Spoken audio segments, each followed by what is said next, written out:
So tayo ng sa sibuyas, bawang, kamatis, luya ng manok. At ating haluan ito ng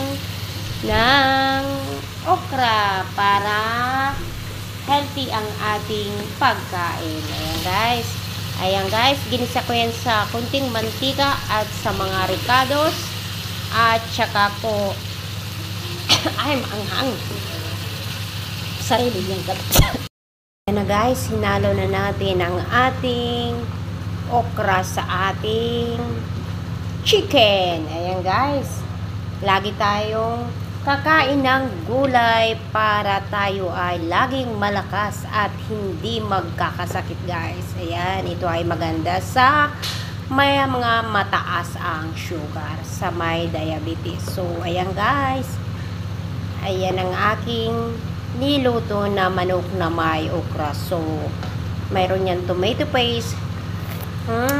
Yummy. Ayan, ganyan ako magluto guys. Gusto ko, tamang-tama lang yung sabaw. Ayokong masabaw kasi kapag maraming sabaw guys, hindi mo malalasahan ang sobrang lilamnam ng iyong niluluto. Kaya dapat pag nagluto ka, hindi masyadong masabaw. Ganyan ang sikreto sa pagluluto guys, para nanamnan mo yung ninanamnam mo ang sobrang sarap ng iyong niluto, kasi na manunuot yun sa laman ng iyong niluto na laman ng manok, at saka papasok rin yan sa mga okra yung linamnam ng sabaw, hindi siya masyadong masabaw.